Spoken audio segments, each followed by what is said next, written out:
ரொம்ப அதிர்ச்சியான ஒரு செய்தி வெளியாயிருக்கு. தாவேகாவினுடைய 9 எம்எல்ஏ, அதாவது 2026 தேர்தலில் ஜெயிச்சு இப்ப சட்டமன்றத்தில் உட்கார்ந்துட்டு இருக்கக்கூடிய 9 எம்எல்ஏ அவங்க கொடுத்திருக்கக்கூடிய தகவல் எல்லாமே பொய்யானது.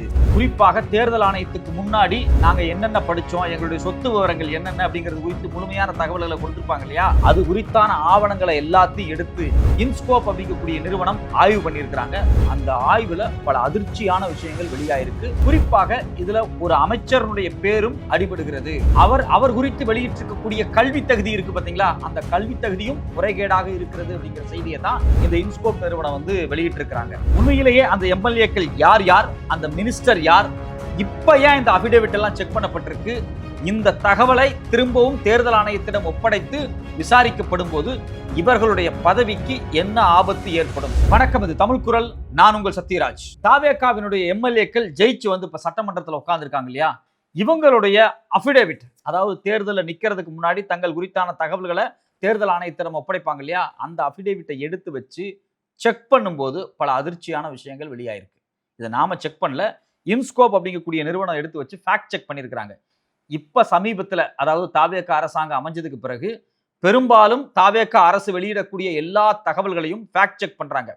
பெரும்பாலும் எல்லாமே போலியா இருக்கு அப்படிங்கிறதா ரொம்ப யதார்த்தமான உண்மையா இருக்கு. அதுல குறிப்பா பாத்தீங்க அப்படின்னா, இந்த எம்எல்ஏக்களுடைய கல்வி தகுதி அப்படின்னு சொல்லி அவங்க ஒரு டேட்டாஸை வெளியிட்டு இருப்பாங்கல்ல, அதாவது தேர்தல் ஆணையத்திட்ட கொடுத்துருப்பாங்கல்ல, அந்த தேர்தல் ஆணையத்திட்ட கொடுத்தப்பட்ட டேட்டாவும் சரி, அத்தோடு கட்சியில இவங்க பொது வெளியில மக்கள்கிட்ட வெளிப்படுத்தியிருப்பாங்க பாத்தீங்களா, இந்த டேட்டா எல்லாமே மிகப்பெரிய பொய்யா இருக்கு அப்படிங்கிறாங்க. முதல்லயே பயங்கர பெருமையா தாவேகா என்ன சொல்லிச்சு அப்படின்னா, எங்களுடைய எம்எல்ஏக்கள்ல 6 பேர் பிஹெச்டி முடிச்சிருக்காங்க, 22 பேர் பிஜி, அதாவது 2 டிகிரி போஸ்ட் கிராஜுவேட் வரைக்கும் படிச்சிருக்காங்க, 5 பேர் ஐஐடியில் படிச்சிருக்காங்க, 8 பேர் எம்பிபிஎஸ் முடிச்சிருக்காங்க, 40 பேர் லாயர், அது இல்லாம என்ஜினியர் அப்படின்னு சொல்லி ஒரு பெரிய பரப்புரையை சோசியல் மீடியால பண்ணாங்க. இதுக்கு பிறகுதான் இந்த இன்ஸ்கோப் நிறுவனம் என்ன பண்றாங்க அப்படின்னா, சரி ஜெயிச்ச 108 பேர்ல உண்மையிலேயே ஐஐடியில் படிச்சிருக்காங்களா, உண்மையிலேயே இவங்க டாக்டருக்கு படிச்சிருக்காங்களா அப்படின்னு சொல்லி எடுத்து செக் பண்றாங்க. அப்படி செக் பண்ணும்போது ரொம்ப அதிர்ச்சியான செய்தி வெளியாயிருக்கு. முதல்ல யாருன்னு பாத்தீங்க அப்படின்னா, தஞ்சாவூர் தொகுதியினுடைய எம்எல்ஏ திரு விஜய சரவணன். அவருடைய எக்ஸாக்ட் படிப்பு என்ன அப்படின்னா வெறும் 10வது தான். தேர்தல் ஆணையத்தில் அவர் ஒத்துக்கிறாரு, ஆமா 10வது தான் அப்படின்னு சர்டிபிகேட் கொடுத்துட்டாரு. ஆனா கட்சி பொறுப்பா இருக்கட்டும், இல்ல தஞ்சாவூர் முழுக்க பிரச்சாரம் பண்ணதா இருக்கட்டும், போஸ்ட் அடிச்சதா இருக்கட்டும், கட்சியில் இவருக்கு அபிஷியலா கொடுத்திருக்கக்கூடிய ஆவணங்கள் இருக்கு பாத்தீங்களா, இதுல எல்லாத்துலயும் இவர் பிபிஏ பட்டதாரி அப்படின்னு சொல்லி புரோபகண்டா பண்ணியிருக்கிறார். அதுக்கான ஆதாரத்தை எடுத்து வச்சு ஃபேக்ட் செக்கே பண்ணியிருக்கிறாங்க. ஒரு பக்கம் பாத்தீங்க அப்படின்னா, தாவேகாவினுடைய கட்சி அதிகாரப்பூர்வமாக இவருக்கு ஒரு போஸ்டிங் கொடுத்திருப்பாங்கல்ல, அந்த போஸ்டிங்ல இவருடைய பேர் அவர் என்னவா மென்ஷன் பண்ணியிருக்காரு, இவருடைய படிப்பை என்னவா மென்ஷன் பண்ணியிருக்காரு. அதே சமயத்துல ஒரிஜினலாவே அபிடேவிட்ல இவர் பேர் இருக்கக்கூடிய சர்டிபிகேட், படிச்ச சர்டிபிகேட் என்ன கொடுத்திருக்காருன்னு பாத்தீங்கன்னா வெறும் 10வது மட்டும் தான் கொடுத்திருக்கிறார். எனக்கு என்ன இதுல அடிப்படையில் ஒரு விஷயம் என்ன அப்படின்னா, ஒரு 10வது படிச்ச நபர் தமிழ்நாட்டில் எம்எல்ஏ ஆகக்கூடாதா? கட்டாயம் ஆகலாம், எந்த பிரச்சனையுமே கிடையாது. ஆனா தகவல்களை மறைக்கிறது தான் தப்பு. போலி செய்திகள் இதெல்லாமே மக்களை ஏமாத்துறது. தஞ்சாவூர் பகுதியில் நீங்க பிரச்சாரம் பண்ண போறீங்க, போஸ்ட் அடிச்சு ஒட்டுறீங்க, கட்சியில பதவி கொடுக்குறீங்க, ஏன் பிபிஏ படிச்சாருன்னு ஒரு போய் சொல்லணும்? சரி, இது ஏதோ 10வது படிச்ச நபருக்கு இருக்கக்கூடிய பிரச்சனை, அவர் காம்ப்ளெக்ஸா இருக்கிறாரு, அதனால 10வது போட்டா நம்மளுக்கு மதிப்பு இருக்காது, ஒரு டிகிரியை சேர்த்து போட்டுக்கோமே அப்படின்னு நினைச்சிருக்கலாம். ஆனா போலூர் எம்எல்ஏ இருக்கார் பாத்தீங்களா, அபிலேஷ், இவர் என்ன பண்றாரு, விஐடி காலேஜ்ல ஐடி முடிச்சிருக்கிறார். ஒன்னும் தப்பு கிடையாது, நான் இதான் படிச்சிருக்கேன் விஐடி காலேஜ்ல அப்படின்னு போடலாம். ஆனா அவர் என்ன பண்றாரு அப்படின்னா, தான் எம்பிஏ படிச்சதாக கட்சியினுடைய அதிகாரப்பூர்வ பதிவுகளையும் சரி, அதே போல மக்கள்கிட்ட, போலூர் மக்கள்கிட்ட பிரச்சாரம் பண்ணும்போதும் சரி, அவர் எம்பிஏ படிச்சிருக்கிறதாக பிரச்சாரம் பண்றாங்க. நான் என்ன கேட்கிறேன், ஒரு படிச்சவனே இந்த அளவுக்கு காம்ப்ளெக்ஸா இருப்பானான்னு கேட்கிறேன். நீ தான் விஐடியில் படிச்சிருக்கிற, ஒரு டிகிரி படிச்சேன்னு சொல்லு, ஏன் பொய் சொல்ற? இந்த பொய் எதுக்கு? மக்கள்கிட்ட ஏன் நீங்க பொய் சொல்றீங்க அப்படிங்கிறதா அடிப்படையான ஒரு கேள்வியா இருக்கு. இதே போலதான் பாத்தீங்கன்னா விருதுநகர் வேட்பாளர் செல்வம், இவர் பாத்தீங்க அப்படின்னா வெறும் டிப்ளமோ தான் படிச்சிருக்கிறார், அதாவது சிவில் இன்ஜினியரிங் டிப்ளமோ படிச்சிருக்கிறார். ஆனா இவர் என்ன பண்றாரு அப்படின்னா, தம் பேருக்கு பின்னாடி டாக்டர் செல்வம் அப்படின்னு போட்டு டிசின்னு போட்டுக்கிறாரு. டாக்டர் செல்வம் அப்படின்னா ஒண்ணு நீங்க பிஹெச்டி படிச்சு, அதாவது முனைவர் பட்டம் ஆய்வு பண்ணி டாக்டர் பட்டம் வாங்கணும், இல்ல எம்பிபிஎஸ் படிச்சு நீங்க டாக்டர் பட்டம் வாங்கியிருக்கணும். ஆனா நீங்க எதன் அடிப்படையில உங்களுடைய கட்சி பதவிகள்ல டாக்டர் எஸ்பி செல்வம் அப்படின்னு சொல்லி மாவட்ட கழக செயலாளர், மாநில தேர்தல் பிரச்சார கழக உறுப்பினர்னு நீங்க அதிகாரப்பூர்வமா உங்களை பரப்பிக்கிறீங்க? எதுக்காக இந்த பொய்? அப்போ தன்னை டாக்டர் என்று மக்களிடம் பொய் சொன்ன இந்த நபர் மீது இவருக்கு ஓட்டு போட்ட மக்கள் என்ன செய்ய போறாங்க? இதே போலதான் பாத்தீங்க அப்படின்னா, தாம்பரம் வேட்பாளர் டி சரத்குமார், அவர் எம்எம்எம் ஜெயின் காலேஜ், அதாவது மீனம்பாக்கத்தில் கூடிய ஜெயின் காலேஜ்ல 2012 பிபிஏ படிச்சவர்.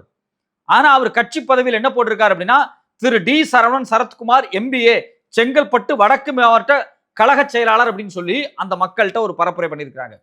இயல்பா பார்க்கக்கூடிய என்னப்பா MBA படிச்சிருக்கிற பையனா இருக்கான், டாக்டர் படிச்சிருக்கிற பையனா இருக்கான், எல்லாருமே இந்த கட்சியில பயங்கர படிச்ச பையனா இருக்காங்கன்னு பார்த்தா எவனும் படிச்ச பையன் இல்ல, எல்லாருமே ஃப்ராடு பசங்களா இருக்கு. எல்லாருமே தான் படிச்சது ஒரு டிகிரி, ஒரு சாதாரண ஒரு UG படிச்சிருப்பான், டிப்ளமோ படிச்சிருப்பான், 10வது படிச்சிருக்கான். ஆனா டாக்டர்னு பேருக்கு பின்னாடி போட்டிருக்கான். அதான் நமக்கு ரொம்ப அதிர்ச்சியா இருக்கு. இதுல இன்னொரு ஆள் யாருன்னு பாத்தீங்க அப்படின்னா, குமாரபாளையம் பெண் MLA. இவங்க வெறும் 12வது தான் படிச்சிருக்காங்க. ஆனா இவங்க என்ன கல்வி தகுதி போட்டிருக்காங்க அப்படின்னா, பிகாம் முடிச்சிருக்கிறதாக அவங்களுடைய கல்வி தகுதி போட்டிருக்காங்க. சட்டமன்ற உறுப்பினர் அப்படின்னு MLA ஆபீஸ்ல அவருக்கு ஒரு பலகை வச்சிருப்பாங்கல்ல முன்னாடி, பேர் பலகை, அதுல போட்டிருக்காங்க சி விஜயலட்சுமி பிகாம் MLA சட்டமன்ற உறுப்பினர்னு பச்சையா போய் பேசியிருக்காங்க.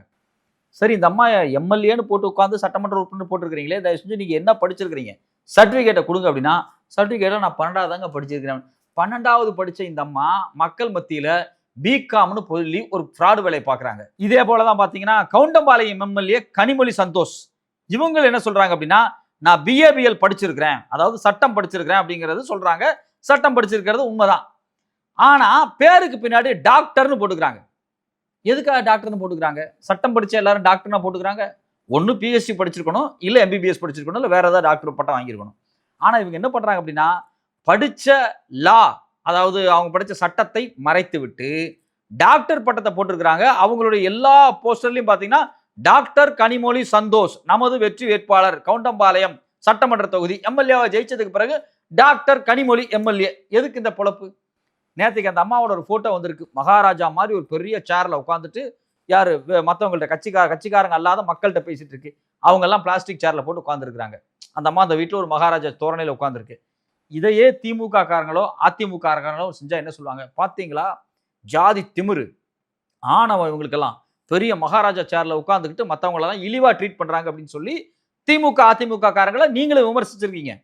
அப்ப இப்ப நான் என்ன கேட்கிறேன் அப்படின்னா, கவுண்டம்பாளையம் MLA ஒரு சின்ன பொண்ணு, அவங்க மக்களால் தேர்ந்தெடுக்கப்பட்டிருக்காங்க, ஒரு மகாராஜா சேர்ல உட்காந்துட்டு வர்றவங்களை அப்படி உட்கார வச்சு டீல் பண்ணிட்டு இருக்காங்களே, இந்த போட்டோ வெளியே பரவுதில்ல, இதை நீங்க என்ன சொல்ல போறீங்க? ஸோ அப்போ முதல்ல பொய்யான தகவல்களை பரப்பி இருக்கிறாங்க. ரெண்டாவது, ஏற்கனவே இங்கிருந்த MLAக்கள் எப்படி மக்கள்கிட்ட பிஹேவ் பண்ணாங்களோ அதை விட மோசமா நீங்க பிஹேவ் பண்ணிட்டு, நாங்க தூய சக்தியை, நாங்க மாற்றத்தை கொடுக்க போறோம்னு சொல்றீங்களே, இது எப்படி நியாயமா இருக்கும்? இதே போலதான் பாத்தீங்கன்னா ஆவடி MLA திரு ரமேஷ் அவர்கள், அவர் படிச்சது BA தான். ஆனா பேருக்கு பின்னாடி PhDன்னு போட்டிருக்காரு, டாக்டர் பட்டம் போட்டிருக்காரு. எதுக்கு டாக்டர் பட்டம் போட்டாரு? நீங்க ஒரு BA படிச்சு MA படிச்சு ஒரு ரிசர்ச் பண்ணி டாக்டர் பட்டம் வாங்கணும். ஆனா பேருக்கு பின்னாடி டாக்டர் பட்டத்தை போட்டிருக்காரு. அப்போ இவங்க எல்லாம் என்ன பண்றாங்க அப்படின்னா, மக்கள்கிட்ட ஒரு போலி பொய் செய்தியை கிளப்பி விடுறாங்க. தேர்தல் ஆணையத்திட்ட கொடுக்கும்போது இன்னொரு செய்தியை கொடுக்குறாங்க. உண்மையிலேயே என்ன படிச்சிருக்காங்க அப்படின்னா வேற ஏதோ படிச்சிருக்காங்க. ஸோ அப்போ 3 விதமான பொய் செய்திகளை பரப்பிட்டு இருக்கிறாங்க. இதே போலதான் பாத்தீங்கன்னா அம்பத்தூர் MLA திரு பாலமுருகன், அவரும் என்ன சொல்றாரு அப்படின்னா, தான் வந்து DCT அப்படிங்கக்கூடிய கோர்ஸ் முடிச்சிருக்கிறதாக காமிச்சிருக்காரு. ஆனா பாத்தீங்கன்னா அது வெறும் 10வது மட்டும்தான் படிச்சவர். 10வது படிச்சவர், அவர் DCT முடிச்ச மாதிரி ஏதோ தொழில்நுட்ப கல்வி முடிச்ச மாதிரி காமிச்சிருக்காரு. இதே போலதான் பாத்தீங்க அப்படின்னா நம்மளுடைய மிக முக்கியமான கல்வி அமைச்சர் திரு ராஜ்மோகன் அவர்கள், ராஜ்மோகன் அவர்கள் ஒரு வீடியோ வெளியிட்டார். அந்த வீடியோல அவர் என்ன சொன்னார் அப்படின்னா, வெளிப்படையா பேசும்போது, அடுத்த மாசம் எங்க அம்மா வீட்டுக்கு வாடகை கட்டுறதுக்கு காசு இல்லாத இருந்த என்ன அமைச்சர் ஆக்கிட்டீங்களே அப்படின்னு ஒரு வீரவசனம் பேசினார். ஆனா அதே ராஜ்மோகனும் அவருடைய மனைவியும், அவங்க யூடியூபர் தான், அவங்க யூடியூப்ல ஒரு வீடியோ போட்டிருக்காங்க. ஒரு பெரிய லக்ஸுரியான ஒரு அபார்ட்மெண்ட், கிட்டத்தட்ட 1.5 கோடி 2 கோடி மதிப்பிலான ஒரு அபார்ட்மெண்ட் வாங்கியிருக்காங்க. அது குறித்து வீடியோ போட்டிருக்காங்க. தயவு செஞ்சு எல்லாரும் வீடு வாங்கணும், அதுதான் நம்மளோட விருப்பம். நானும் வாங்கணும், ராஜ்மோகனும் வாங்கணும், எல்லாரும் வாங்கணும். கஷ்டப்படக்கூடிய எல்லாரும் வீடு வாங்குறது தப்பே இல்லை. நீங்க வீடு வாங்கின விஷயத்த யூடியூப்ல வீடியோவா போட்டு பந்தாவா ப்ரமோட் பண்ணிட்டு, கட்சி மேடையில வந்து நின்று எனக்கு அடுத்த மாசம் வாடகை கட்ட காசு இல்லை, என்ன மினிஸ்டர் ஆக்கியிருக்கிறாங்க அப்படின்னு ஏன் இந்த பொய் செய்தியை பரப்பணும்? இது சாதாரண ஆள் பரப்பல. ஒரு கல்வி அமைச்சர், நீங்க ஒரு கல்வி அமைச்சரே இவ்வளவு பச்சை போய் பேசுனது ரொம்ப அருவருக்கத்தக்க விஷயமா இருக்கு. அது மட்டும் இல்லாம இன்னொரு முக்கியமான விஷயம் என்ன அப்படின்னா, அவர் வெறும் BA ஜேர்னலிசம் தான் முடிச்சிருக்கிறார். ஆனா அவர் குறித்து கட்சி பதவிகள்ல, கட்சியில் இருக்கக்கூடிய அந்த போஸ்டர்ஸ்லயும் சரி, கட்சி அதிகாரப்பூர்வ பட்டியலில் என்ன போட்டிருக்காங்க அப்படின்னா, திரு ராஜ்மோகன் பிடெக் ஐடின்னு போட்டிருக்காங்க. நாம் என்ன கேட்கிற, பிடெக் நீங்க எந்த காலேஜ்ல படிச்சீங்க சொல்லுங்க? கல்வித்துறை அமைச்சர் அவர்களே, எனக்கும் சேர்த்தா அவர் கல்வித்துறை அமைச்சர், எங்க எல்லாத்துக்கும் சேர்த்தா கல்வித்துறை அமைச்சர். நீங்க உங்க கட்சியில உங்களுக்கு கொடுத்திருக்கக்கூடிய எல்லா டெசிக்னேஷன்லயும் பிடெக் ஐடின்னு போட்டிருக்காங்கல்ல, நீங்க படிச்சது வெறும் BA ஜேர்னலிசம் தான். நீங்க எப்படி பிடெக் ஐடின்னு போட்டீங்க? ஒரு மத்தவங்க செஞ்சா கூட தப்பு இல்லைங்க. இதுக்கு முன்னாடி 8-9 MLAக்கள் வந்து இது மாதிரியான வேலைகளை பார்த்துருக்காங்க, அதை கூட நம்ம சகிச்சுக்கலாம். ஆனா இவர் ஒரு மினிஸ்டர், அதுவும் பள்ளிக்கல்வித்துறை அமைச்சர். இவரே இப்படி போலியான தகவல்களை கொடுக்கும்போது ரொம்ப அதிர்ச்சியா இருக்கு. ரெண்டாவது, இவர் ஐஐடி மாதிரியான ஒரு பெரிய இடத்துல படிச்சிருக்கிறதாக ஒரு போலி பிம்பத்தை உருவாக்குனாங்க. அது ஏதோ குரோம்பேட்டை பல்லாவரத்தில் இருக்கக்கூடிய ஒரு சாதாரண 10க்கு 10 ரூம்ல இருக்கிற ஒரு இன்ஸ்டியூட். அந்த இன்ஸ்டியூட்ல ஏதோ ஒன்று படிச்சிருக்கிறார். ஸோ அப்போ இவர் கல்வி தகுதியின் அடிப்படையில் பார்த்தீங்க அப்படின்னா, இவர் வெளியிட்டு இருக்கக்கூடிய தகவல் ரொம்ப ரொம்ப ரொம்ப ரொம்ப தவறான தகவல். என்னை பொறுத்த வரைக்கும் என்ன அப்படின்னா, நீங்க என்ன உண்மையிலேயே படிச்சீங்களோ அதை ஓப்பனா சொல்லுங்க. நீங்க இதுக்கு பொய் தகவல் சொல்ல வேண்டிய அவசியமே கிடையாது. வெளிப்படையா நான் இதுதான் படிச்சிருக்கிறேன், இதுதான் என்னோட கல்வி தகுதி அப்படின்னு சொல்றதுல எந்த தப்புமே கிடையாது. தமிழ்நாட்டில் காமராஜரை போன்றவர்கள், கலைஞரை போன்றவர்கள் இவ்வளவு பள்ளிக்கூடங்களையும் காலேஜையும் உருவாக்கினவங்க எல்லாரும் பெருசா ஸ்கூல் போகாதவங்க தான். அதெல்லாம் அந்த காலம். நீங்க இன்னைக்கு ஆட்சி அதிகாரத்துக்கு வரும்போது என்ன சொல்லிட்டு வர்றீங்க? படிச்ச இளைஞர்களா வருகிறோம், இவ்வளவு பேர் ஐஐடியில படிச்சிருக்கிறோம், இவ்வளவு பேர் பிஹெச்டி படிச்சிருக்கிறோம், இவ்வளவு பேர் டாக்டரா இருக்கிறோம் இப்படின்னு சொல்லிட்டு வர நீங்க தயவு செஞ்சு பொய் பேசாதீங்க. எனக்கு தாவேகாவினுடைய தலைமை கிட்ட நேரடியா ஒரே ஒரு கேள்விதான். நீங்க சொன்னீங்கல்ல 5 பேர் என் கட்சியில் இருக்கிறவன் ஐஐடியில படிச்சுவேன் அப்படின்னு, அந்த 5 பேர் யாரு? லிஸ்ட்டை வெளியிடுங்க. நீங்க சொல்லியிருக்கிறீங்க 8 எம்பிபிஎஸ்ன்னு. 8 எம்பிபிஎஸ் யார்? வெளியிடுங்க. உங்க எம்எல்ஏக்கள்ல 8 பேர் எம்பிபிஎஸ் சொன்னீங்கல்ல, அந்த 8 பேர் எம்பிபிஎஸ் யாரு? 5 பேர் ஐஐடியில படிச்சிருக்கான்னு சொன்னீங்க. 6 பேர் பிஹெச்டி டாக்டர் பட்டம், முனைவர் பட்டம் வாங்கியிருக்கான்னு சொன்னீங்கல்ல, அந்த 6 பேர் வெளியிடுங்க யார் யாருன்னு. இதை நீங்க எதையுமே வெளியிட தயாராக இல்லை. இதை கடந்த 24 மணி நேரமாக இன்ஸ்கோப் போன்ற நிறுவனங்கள் ஆய்வு பண்ணி தகவல்களை கேட்டுக்கிட்டே இருக்கிறாங்க. வெளியிடுங்க பார்க்கலாம் அப்படின்னு. ஆனா நீங்க வெளியிட மாட்டேங்கிறீங்க. நீங்க பொய்யான தகவல்களை பரப்பிக்கிட்டு இருக்கிறீங்க. இது ரொம்ப ஆபத்தானது. தமிழ் சமூகத்திற்கு ரொம்ப ரொம்ப ரொம்ப ரொம்ப ஆபத்தானது. தமிழ்நாட்டில் இவ்வளவு கல்லூரி இருக்கு, இவ்வளவு பள்ளிக்கூடங்கள் இருக்கு, இவ்வளவு தூரம் உயர்கல்வியில உயர்ந்திருக்கு. இந்த நேரத்துல கல்வி அமைச்சரா வர்றவரிலிருந்து எம்எல்ஏ வர்றவங்க வரைக்கும் பொய் தகவலை பரப்பி கொண்டிருப்பது அவமானகரமான செயல்.